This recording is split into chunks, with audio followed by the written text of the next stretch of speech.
آپ کو ترتیب دیں گے قرآن و سنت کی۔ پہلی بات تو یہ ہے کہ میاں بیوی یہ سمجھتے نہیں کہ ہماری ذمہ داری کیا ہے۔ دوسری بات یہ ہے کہ جو لوگ مشورہ دے کے بھیجتے ہیں وہ پہلے سے مشورہ اس طرح کا دیتے ہیں کہ وہ مشورہ خوفناک ہوتا ہے۔ جو بچی گھر میں کام نہیں نہ کرتی تو اس کے گھر والے اس کو کہتے ہیں چل کوئی نہیں، بات ساس کے پاس جائے گی تو لگ پتہ جائے گا، یعنی اس کی پہلے سے ذہن سازی کی جاتی ہے کہ ساس کسی خوفناک چیز کا نام ہے، ساس کسی ایسی بلا کو کہتے ہیں جو کاٹ کھاتی ہے، پہلے سے ہی اس کو یہ بتایا جاتا ہے۔ تو جو بچہ شادی شدہ نہیں ہوتا تو اس کے گھر والے بھی اس کو کہتے ہیں کہ شادی ہوگی تو لگ پتہ جائے گا، تو اس کا پہلے سے ذہن بنا دیا جاتا ہے کہ شادی کے بعد تو بیگم نہیں لے کے آئے گا، تو اللہ معاف کرے کوئی ایسی سزا اکٹھی کر کے لائے گا جو تجھے لٹکا کے رکھے گی ہمیشہ۔ تو پہلے سے ہی ذہن غلط دیا جاتا ہے، سوچ غلط دی جاتی ہے۔ تو میرے بھائی یاد رکھیں، سمجھیں بات کو، ہمارے معاشرے کے اندر اصل فکر جو ہے نا وہ نہیں دی جاتی، اصل سوچ سے آگاہ نہیں کیا جاتا۔ قرآن مجید نے حقوق مقرر کیے، بیوی کے بھی اور اس کے خاوند کے بھی۔ سمجھ آ رہی ہے میری بات کی؟ اب دیکھیں، پہلی بات تو یہ ہے کہ ہمارے ہاں ہم یہ سوچنے کو اور یہ پوچھنے کو تیار ہی نہیں، شادیاں ہو گئیں، وقت گزر گیا، پتہ ہی نہیں میاں بیوی کے حقوق کیا ہے۔ اس کے بعد اگلی بات یہ ہے کہ جس کو پتہ چل جاتا ہے نا، ایک تیسرا پہلو بھی ہے، اس کو سمجھ لیں، تمہید کے طور پر بات عرض کر رہا ہوں۔ ہمارے زمانے میں لوگ حقوق دینے کے قائل نہیں، حقوق بولیے دینے کے قائل۔ آج تک سب حقوق لینے کے لیے احتجاج کرتے ہیں، اللہ کرے کو دینے کے لیے بھی احتجاج شروع کر دے۔ یہ احتجاج ہوتا ہی نہیں کہ میں نے حقوق دینے ہیں، احتجاج یہ ہے کہ میں نے حقوق۔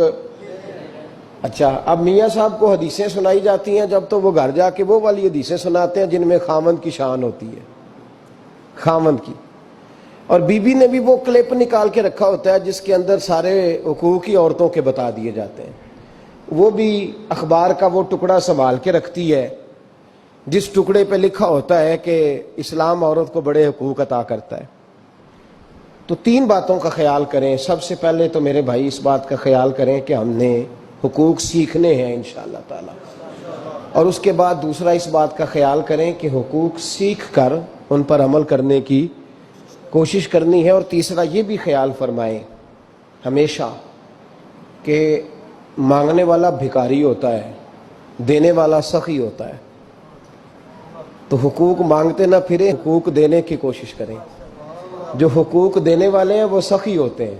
پتہ نہیں آپ کو سمجھ آئی ہے میرے جملے کی کہ نہیں آئی؟ حقوق دینے والے اور مانگنے والے، تو بھکاری بن کے نہ پھریں کہ میرا حق مجھے دے دو، بلکہ سخی بن کے پھرو کہ میری خیر صلاح ہے، آؤ جس نے حق لینا ہے میں سب کے حقوق ادا کرنے کو تیار ہوں۔ سخی بن کے وقت گزاریں، بھکاریوں کی طرح نہیں گزاریں۔ قرآن مجید فرقان حمید نے میاں بیوی کا جو رشتہ بیان کیا ہے نا، اس رشتے کو آپ سمجھیں جو قرآن پاک نے میاں بیوی کا رشتہ بیان کیا۔ کہن لباس لکم وانتم لباس لہن، فرمایا بیویاں تمہارا لباس ہیں اور تم ان کا لباس ہو، وہ تمہارا لباس ہے اور تم، اللہ اکبر، کیسا خوبصورت لفظ قرآن پاک نے، ہن لباس لکم وانتم لباس لہن، فرمایا وہ تمہارا لباس ہے اور تم، سمجھ آ رہی ہے نا جی بات کی، وہ تمہارا لباس ہے اور تم ان کا لباس ہو۔ تین خوبیاں تو ہر لباس میں ہوتی ہیں، تین چیزوں کے لیے لباس پہنا جاتا ہے، تین چیزیں، تین قسم کی آسائشیں لباس میں پائی جاتی ہیں، اس پر تو تمام مفسرین کا اتفاق ہے۔ سب سے پہلی چیز، لباس جو ہوتا ہے وہ بندے کو گرمی اور سردی سے بچاتا ہے۔ سخت سردی میں لباس لے لیں تو بندہ سردی سے بچ جاتا ہے۔ اس کا مطلب یہ ہوا کہ میاں بیوی ایک دوسرے کا لباس ہیں۔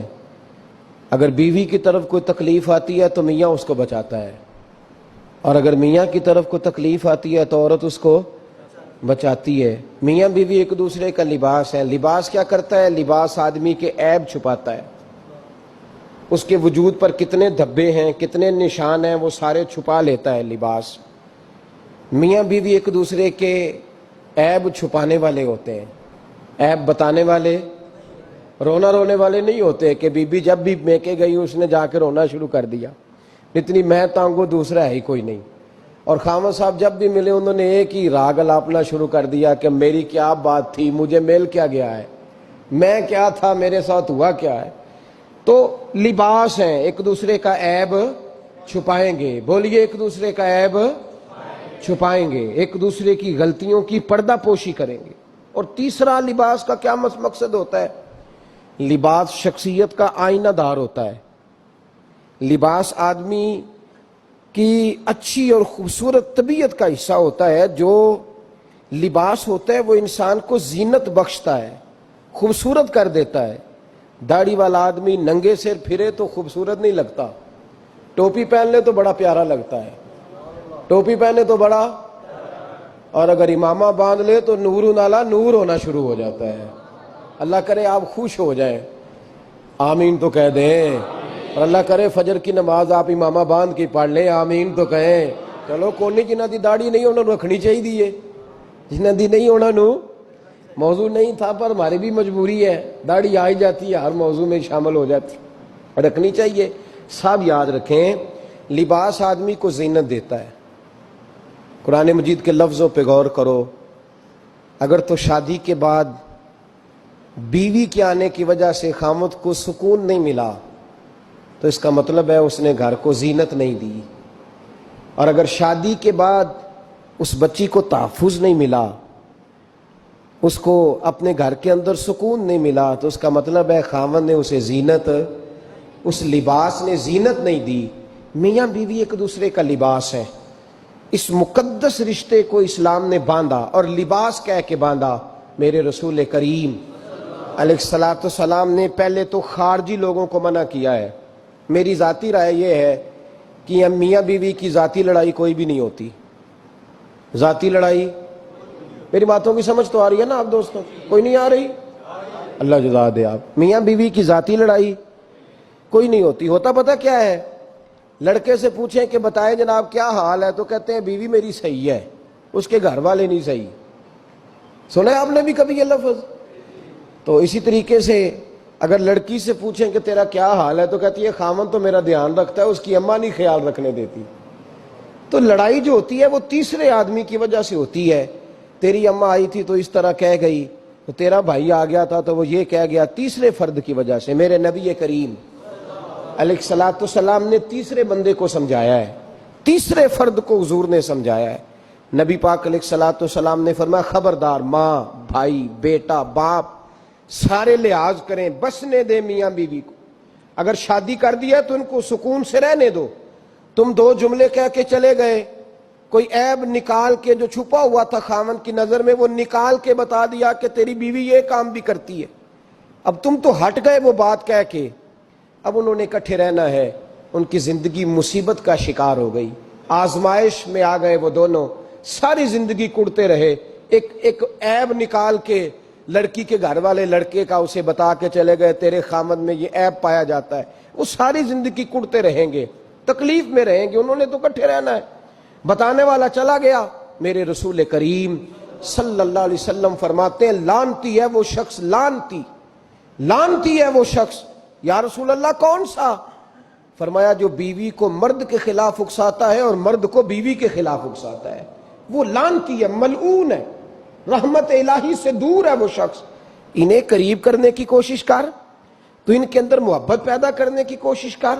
میرے نبی کریم علیہ الصلوۃ والسلام نے جب حضرت سیدہ فاطمہ الزہرا رضی اللہ تعالی عنہا اور جناب سیدنا علی المرتضیٰ رضی اللہ تعالی عنہ کی شادی کی تو نبی پاک نے دونوں کے سر جوڑے اور دونوں کے درمیان محبت کی دعا فرمائی، دونوں کے درمیان محبت کی دعا فرمائی۔ اور نبی پاک صلی اللہ علیہ وسلم حضرت فاطمہ کے سامنے جناب علی کے فضائل بیان فرماتے، اور جناب علی آتے تو نبی پاک فرماتے فاطمہ تو میرے وجود کا حصہ ہے، وہ تو میرے جگر کا ٹکڑا ہے۔ تو ان دونوں کے درمیان الفت پیدا، یہ سب سے پہلے تو خارجی لوگ اس بات کا خیال کریں، سب سے پہلے تو خارجی لوگ خیال کریں، توجہ دیں کہ ان کو بکھرنے سے بچائیں۔ اب میاں بیوی بھی سمجھ لیں کہ ہماری ذمہ داریاں کیا ہیں۔ مسند امام احمد بن حنبل میں حضرت ابو درداء رضی اللہ تعالیٰ عنہ سے حدیث مروی ہے، نبی کریم صلی اللہ علیہ وسلم کی بارگاہ میں ایک خاتون نے آ کے عرض کیا یا رسول اللہ صلی اللہ علیہ وسلم مجھے بتلائیے خاوند کا حق کیا ہے؟ یہ جو حدیث سنانے لگا ہوں نا یہ بیٹی کو سنانی ہے، جا کے یہ ٹیلی فون کر کے بہن کو سنانی ہے، صرف بیوی کو سنانے کی نہیں ہوتی یہ چیزیں۔ یہ حدیث بیٹی کو سمجھائیں، بہن کو سمجھائیں، ان لوگوں کو سمجھائیں تاکہ، اور یہ یاد رکھیں خاوند کے حقوق اگر بچی کے گھر والے اسے سکھائیں نا تو اس کی سمجھ میں جلدی آ جائیں گے، اور بیوی کے حقوق اگر خاوند کے گھر والے اس کو سمجھائیں تو اس کی سمجھ میں بات جلدی آئے گی، وہ خیر خواہ سمجھتے ہیں اپنے رشتہ داروں۔ یہ والی حدیثیں ان لوگوں کو سنانی چاہیے جن لوگوں کا بچہ ہے یا بچی ہے، متعلقہ آدمی حقوق بیان کرے۔ جب متبادل چیز کسی کے سامنے آتی ہے تو وہ کئی دفعہ سمجھتے ہیں کہ خلوص اس میں پورا نہیں پایا جاتا۔ حضرت ابو درداء رضی اللہ تعالیٰ عنہ فرماتے ہیں ایک خاتون حضور کی بارگاہ میں آئی، عرض کرنے لگی یا رسول اللہ صلی اللہ علیہ وسلم میں نکاح کرنا چاہتی ہوں، شادی کرنا چاہتی ہوں، مجھے بتلائیے خاوند کا حق کیا ہے؟ اگر تو میں ادا کر سکتی ہوں تو میں نکاح کروں، ورنہ میں اس کام سے بچوں۔ میرے نبی کریم علیہ الصلاۃ والسلام نے فرمایا بی بی اگر خاوند کے ناک سے رینٹ نکلے، ریشہ نکلے، پیپ بہے اس کی ناک سے، اور بی بی اپنی زبان سے وہ صاف کر دے تو پھر بھی اس کا حق ادا نہیں ہوتا۔ حضرت ابو دردہ کہتے ہیں آنکھ کھول کے اس عورت نے دیکھا تو میرے نبی پاک نے اگلے جملے ارشاد فرمائے، حضور نے فرمایا تو ان باتوں میں حیرت کر رہی ہے، میں اگر خدا کے علاوہ کسی کو سجدے کا حکم دیتا تو میں عورت کو کہتا اپنے خاوند کو سجدہ کرے، میں اس کو کہتا یہ کام کرے۔ میرے رسول کریم علیہ الصلاۃ والسلام نے حقوق کا تعین فرمایا، اور نبی کریم صلی اللہ علیہ وسلم نے فرمایا جو عورت اس حال میں مر گئی، اس حال میں دنیا سے گئی کہ اس کا خاوند اس سے راضی تھا، اس کا شوہر اس سے راضی تھا، اس کا گھر والا اس سے مطمئن تھا، تو میرے نبی پاک فرماتے ہیں جب دنیا سے جائے گی تو رب کریم جنت کا دروازہ کھول کے فوراً ہی جنت میں داخل فرما دے گا، اس کو بغیر روک ٹوک جنت دے دی جائے گی۔ شرط یہ ہے کہ وہ جب دنیا سے جائے تو اس حال میں جائے کہ اس کا خاوند اس سے شکوے نہ کرتی پھرے، شکایتیں نہ کرتی پھرے، شکایتیں نہ کرے۔ ہمارے زمانے میں شکایتیں ہوتی ہیں اور خواتین، عورتیں اس بات کو سمجھتی نہیں کہ اللہ نے جو میرے نصیب میں رکھا تھا اور جو خاوند رب نے میرے لیے پسند کیا تھا وہ اللہ نے مجھے عطا فرما دیا ہے۔ وہ شکوے کرتی ہیں، شکایات کرتی ہیں، اور دوسری عورتوں کو سامنے رکھ کے وہ فلاں کے حصے میں یہ چیز آئی، فلاں کے حصے میں یہ چیز آئی، فلاں کا خاوند یوں کرتا ہے، شکوہ کرتی ہیں۔ میرے رسول پاک علیہ السلام نے فرمایا عورتیں کثرت سے جہنم میں جائیں گی، کثرت سے۔ تو ایک صحابی رو پڑے، ایک حدیث میں لفظ یہ ہے رو پڑے، عرض کرنے لگے یا رسول اللہ وہ ہماری مائیں بھی ہیں، بیٹیاں بھی ہیں، بہنیں بھی، حضور جہنم میں جائیں گی؟ نبی پاک صلی اللہ علیہ وسلم نے فرمایا ایک تو وہ عیب جوئی کرتی ہیں، غیبتیں کرتی ہیں، دوسرا رب کا شکر ادا نہیں کرتی، اور تیسرا فرمایا اپنے خاوند کا بھی شکریہ ادا نہیں کرتی، بات بات پہ ناشکری کرتی ہیں، بات بات پہ ناشکری کرتی، اس سبب سے جہنم میں جائیں۔ عورت کے حقوق کا تعین فرمایا، اور ساتھ ہی میرے رسول پاک علیہ السلام نے مرد کی طرف توجہ فرمائی، اور کیا خوبصورت لفظ ارشاد فرمایا تم میں ہر آدمی اپنے آپ کو اچھا سمجھتا اور اچھا کہتا ہے، ہر آدمی کہتا ہے، لیکن کوئی اگر مجھے آ کے پوچھے گا کہ محبوب آپ کی امت میں اچھا کون ہے، تو حضور فرماتے ہیں میں اسے اچھا سمجھوں گا جو اپنے گھر والوں کے حق میں اچھا ہے، جو اپنی بیوی خیرکم لأہلہ، تم میں سے بہترین وہ ہے جو اپنے گھر والوں کے لیے اچھا ہے۔ اور فرمایا جاؤ میرے گھر جا کے پوچھ لو وانا خیرکم لأہلی، میں تم سب سے زیادہ بڑھ کر اپنے گھر والوں کے لیے اچھا ہوں، تم میں بہترین وہ ہے جو اپنے گھر والوں کے لیے، بال بچوں کے لیے، بیوی کے لیے اچھا ہے۔ رسول کریم علیہ الصلاۃ والسلام نے خاوند کو حکم دیا اور ارشاد فرمایا کہ عورت ٹیڑھی لکڑی ہے، بیچاری کو اللہ نے عقل پوری نہیں دی۔ ایک بچہ چھوٹا ہوتا ہے، ہمیں پتہ ہوتا ہے کہ اس کا شعور پورا نہیں، اگر کوئی غلطی کرے تو کیا اسے نکال دیا جاتا ہے گھر سے؟ بولے، چھوٹا بچہ ہے وہ کئی دفعہ بڑا نقصان کر دیتا ہے، آپ کیا کہتے ہیں؟ اسے مارتے ہیں، کلاڑی لے آتے ہیں اس کے لیے، اس طرح کرنا چاہیے، اس کے ابے کو بلا لینا چاہیے، بےزتی کرنی چاہیے پنچایت میں بٹھا کے کہ یہ غلطی کی ہے تیرے بچے نے۔ بھائی دادا یہ کام کرتا ہے؟ بولے نا، کیوں نہیں کرتا؟ وہ کہتا ہے ہمارا بچہ نہ سمجھ ہے، اپنا پوتا ہے، ہمارا اپنا ہے، اگر ہم اس کا باہر نکالیں گے تو بڑا کام غلط ہو جائے۔ لیکن وہی ابا جی جب بہو کوئی غلطی کر بیٹھتی ہے تو پنچایت بلاتے ہیں، لوگوں کے سامنے معاذ اللہ تعالیٰ بڑی کڑوی کسیلی باتیں کرتے ہیں، ایسی باتیں کرتے ہیں کہ جو ان کی بیٹی کے بارے میں کہی جائے تو وہ کبھی پسند نہ کریں، اتنے سخت جملے کہے جاتے ہیں، بیٹی والے کو رسوا کیا جاتا ہے۔ میرے نبی کریم علیہ الصلوۃ والسلام نے فرمایا یہ ٹیڑھی لکڑی ہے، بیچاری کو اللہ تبارک و تعالیٰ نے اپنی حکمت کے تحت عقل آدی عطا فرمائی ہے، تم اگر چاہو گے سیدھی کرنا تو یہ ٹوٹ جائے گی، سیدھی نہیں ہوگی۔ حضور کیا کریں؟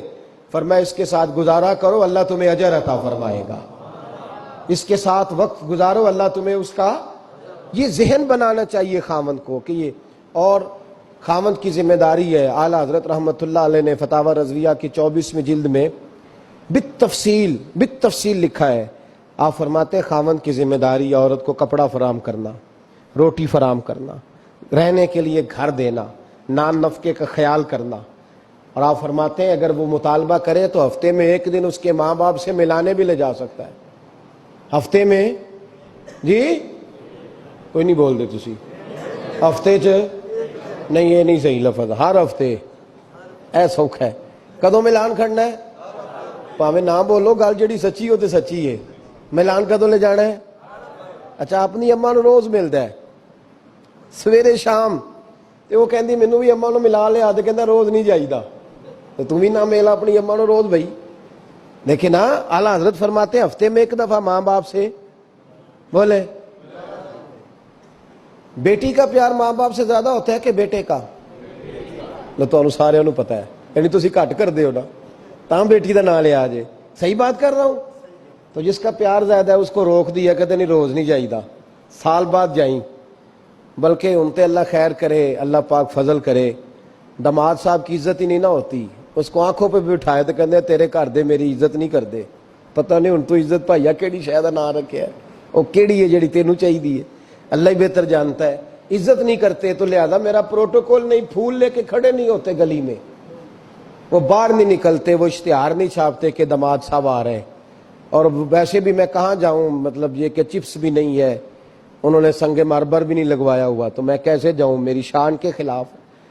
اعلیٰ حضرت فرماتے ہیں ہر ہفتے وہ بیٹی جو ہے، تو بیٹیاں بیٹیاں ہوتی ہیں، اور یہ تو اس دن پتہ چلتا ہے نا جب اپنی بیٹی بندہ ڈولی میں ڈالتا ہے، پھر پتہ چلتا ہے کہ دل کرتا ہے ہر ہفتے اس کو ملنے کو، دل کرتا ہے کہ وہ آئے، چہرہ دکھائے، ایک دفعہ مل جائے، ہر ہفتے اس کو ملوانے لے کے جائے، اس کی غلطیاں معاف کرے، اس کے عیبوں پہ پردہ ڈالے، اس کی کوتاہیوں کا خیال کرے، اس سے درگزر کرے۔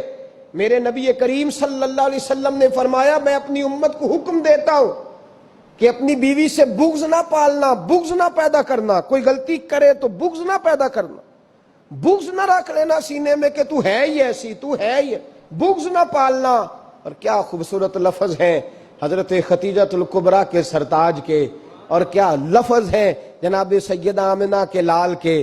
میرے نبی پاک فرمانے لگے اگر تمہیں اپنی بیوی کی کوئی عادت ناپسند ہے تو غور کر لو، ڈھونڈ لو، اس میں ایسی بھی عادت تمہیں ضرور مل جائے گی جو تمہیں بڑی پسند ہوگی، ڈھونڈ لو، غور کر لو، مل جائے گی، کوئی ایسی بھی مل جائے گی جو تمہیں بڑی پسند ہوگی، وہ بھی تمہیں مل جائے گی، ڈھونڈو تو صحیح، تلاش تو کرو، بغض کی اینک نہ لگانا، بغض کی اینک لگا کے دیکھو گے تو کچھ نہیں ملے گا۔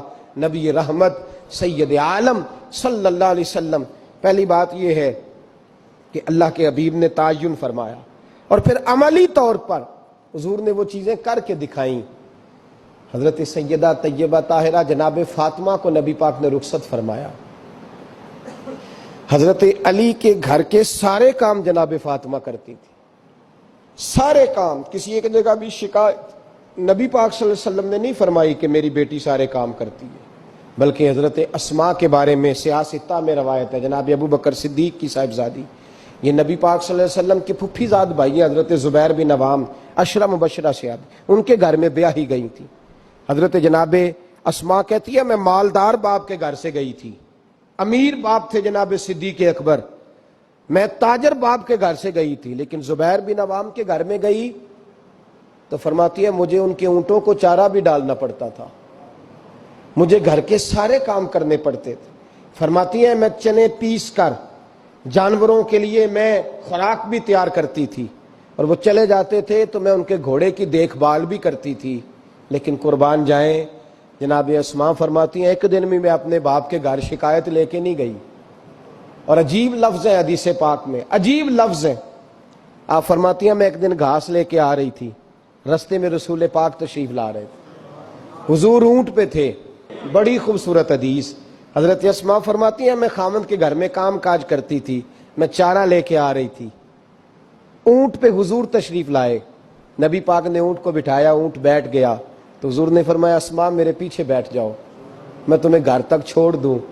تو جناب اسماء رو پڑی, کہنے لگی محبوبہ میرا خامد بڑا خوددار ہے, بڑا غیرت والا ہے, اس نے مجھے جس حال میں رکھا ہے میں اسی حال میں راضی ہوں. حضور آپ کی کرم نوازی کا شکریہ, پر جس حال میں مجھے رکھا ہے نا میں اسی حال میں. کوئی بول اول لڑا نہ بول بیٹھی اندے خسم ناراض بڑ بولیاں دے, بولی کان تے کوئل دی دس دیے بڑے فرق ہندے سجنا بولیاں دے, جڑیاں خسماں دی وچ رضا وسن پاگ جاگ جاندے انہاں گولیاں دے. تے آپ ادلیاں نو سردار پین تکے شرما والیاں نو جھوٹے ڈولیاں دے. فرمایا جس حال میں میرے خامد نے. اور امام غزالی حدیث لائے ہیں, ایک خامد گھر سے نکلا ہے تو بیوی کو کہہ گیا ہے جب تک میں واپس نہ لوٹوں گھر سے نہ نکلنا. 2 گلیاں چھوڑ کے والد رہتے ہیں, 2 گلیاں چھوڑ کے. بیوی نبی کریم صلی اللہ علیہ وسلم کی بارگاہ میں پیغام بھیجتی ہے, کہتی ہے خامد حکم دے گیا تھا میری بغیر اجازت گھر سے نہ نکلنا. اب تو بیوی کہتی ہے میں پڑھی لکھی ہوں. کل میں کس کالر کو سن رہی تھی, وہ کہہ رہا تھا بیوی کے بڑے حقوق ہیں, جو مرضی چاہے کر سکتی ہے, اور اللہ خیر کرے اگر بیوی بی ایڈ کر لے پھر تو معاملہ ہی ختم ہو گیا. وہ کہتی ہے تو مجھے کر فارغ, میں سویرے. اور سن لیں حدیث, یاد رکھ لیں, نبی پاک صلی اللہ علیہ وسلم نے فرمایا جس بیوی نے اپنے خامد سے بلا وجہ طلاق کا مطالبہ کیا بغیر سبب شرعی کے, جس عورت نے اپنے خامد سے طلاق مانگی, حضور فرماتے یہ نہیں فرمایا کہ لے لی, جس نے طلاق خالی مطالبہ کیا لے لی وہ. اب تو روز آپ دیکھ لیں کورٹ کچہری میں بیویوں نے دعوے پہ دعویٰ کیا ہوا ہے. خاندوں کی طرف سے بھی زیادتی ہوتی ہے, اس میں شک نہیں, میں سائڈ کو سیف نہیں کرتا, بڑے ظلم ہوتا ہے. آج بھی جہالت کی بات کرتے ہیں بعض لوگ, لیکن چھوٹی چھوٹی باتوں پہ دعوے ہو جاتے ہیں عدالتوں میں. نبی کریم علیہ السلام نے فرمایا جس عورت نے بلا وجہ اپنے خامد سے طلاق کا مطالبہ کیا رب کریم اسے جنت کی خوشبو بھی عطا نہیں فرمائے گا. جس نے صرف مانگی ہے اسے خوشبو نہیں دے گا. خامد جہاد پہ چلا گیا, کسی سفر پہ چلے گئے, کہہ گئے میری اجازت کے بغیر گھر سے نہ نکلنا. والد بیمار ہو گئے, خاتون حضور کی بارگاہ میں پیغام بھیجتی ہے, کہتی ہے یا رسول اللہ خامد حکم دے گیا تھا گھر سے نہ نکلنا, والد بیمار ہے, کیا حکم ہے؟ نبی پاک نے فرمایا چاہے تو جا سکتی ہے, پر خامد کی اطاعت کرے گی تو اس کے لیے زیادہ بہتر ہو جائے گا. 2-4 دن کے بعد پھر پیغام بھیجتی ہے, کہتی ہے محبوبہ باپ شدید بیمار ہے, حکم کیا ہے؟ نبی پاک علیہ الصلوۃ والسلام نے فرمایا چاہے تو جا سکتی ہے, کیونکہ حضور شارع ہے نا, مختار ہے شرعی معاملات میں, کسی کو چاہے تو کسی چیز کی بھی اجازت عطا فرما سکتے ہیں. فرمایا میں اجازت دیتا ہوں جا سکتی ہے, پر خامد کی اطاعت میں رہے گی تو اس کے لیے بہتر. حد ہو گئی بھائیو, حد ہو گئی. عرض کرتی ہے حضور باپ انتقال کر گیا ہے, باپ انتقال کر گیا, بیٹی ہوں کیا کروں, رہ نہیں سکتی. حضور نے فرمایا میں اجازت دیتا ہوں چلی جائے, پر خامند کی فرما برداری کرے گی تو بہتر ہو جائے گا. صحابہ کہتے ہیں پہلے وہ پیغام بھیجتی تھی, جب باپ کا انتقال ہوا تو اس شام مصطفیٰ نے پیغام بھیجا, فرمایا پتہ کرو گئی تو نہیں, پتہ کرو گئی تو نہیں.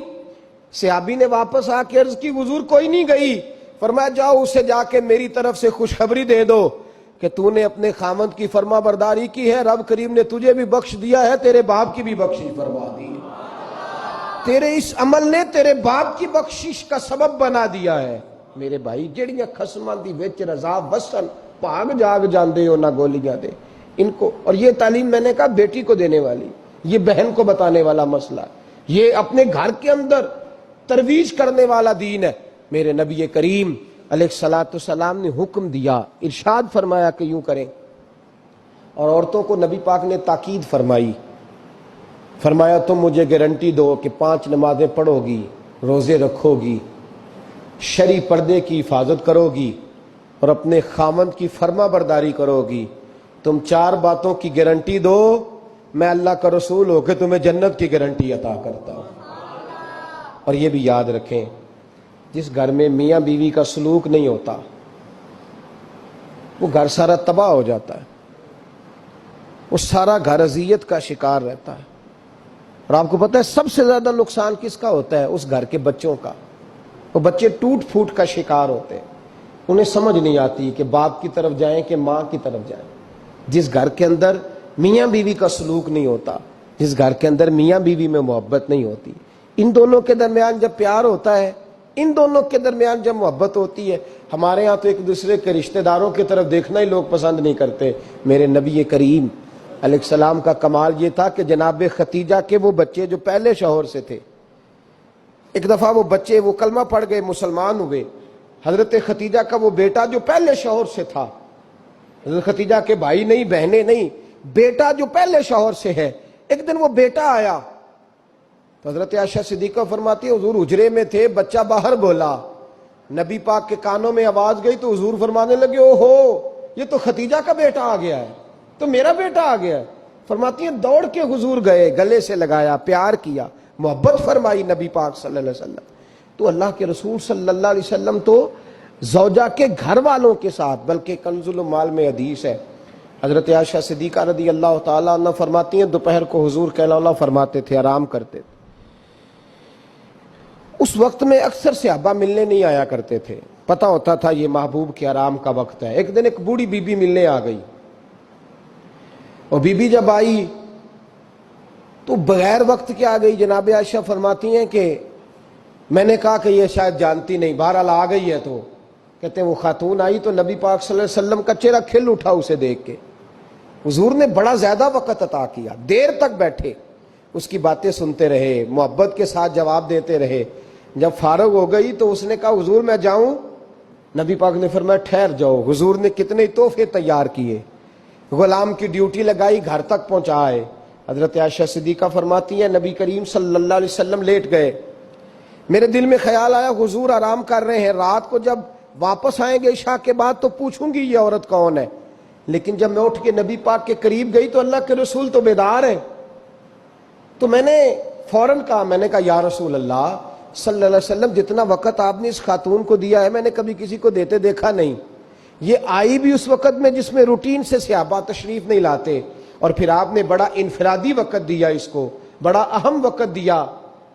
کون تھی یہ عورت؟ تو حضرت عائشہ کہتی ہیں محبوب کی آنکھوں میں آنسو آ گئے. میں نے کہا یا رسول اللہ میں نے کوئی ایسی بات کر دی کہ آپ کو تکلیف پہنچی, میں معافی چاہتی ہوں, کون تھی؟ تو نبی پاک نے فرمایا نہیں عائشہ یہ کوئی عام بی بی نہیں, یہ میری پہلی زوجہ جناب ختیجہ کی سہیلی تھی. فرمایا یہ مکے میں اکثر ختیجہ کے پاس آیا کرتی تھی, ختیجہ اسے وقت دیتی تھی, تحفے دیتی تھی, اس کے پاس بیٹھتی. میں نے وہ سارا آج ختیجہ کا عمل دہرایا ہے, اور میں نے ختیجہ کی اس یاد کو تازہ کیا. حسن العہد من الایمان, فرمایا رشتہ اچھے طریقے سے نبھانا یہ بھی ایمان کا حصہ ہے, یہ بھی ایمان کا حصہ ہے. میں نے اس عہد کو, اس پیمان کو, اس محبت کو اچھے طریقے سے نبھایا ہے. میرے نبی کریم علیہ السلام نے عورت کے بارے میں, اس کے حقوق کے بارے میں یہ تعین فرمایا. خاوند کو کہا کہ وہ اس بات کا خیال کرے, عورتیں اطاعت والا کام کریں اور خاوند شفقت والا کام کرے. اور شفقت وہیں ہوتی ہے جہاں کوئی غلطی ہوتی ہے, درگزر وہیں ہوتا ہے جہاں کوئی کوتاہی. عورت اطاعت کرے, فرما برداری کرے, اس کو حکم ہے. خاوند درگزر کرے, شفقت کرے, اور کوئی کوتاہی دیکھے, کوئی غلطی دیکھے, اس پر پردہ پوشی کرنے کی کوشش کرے.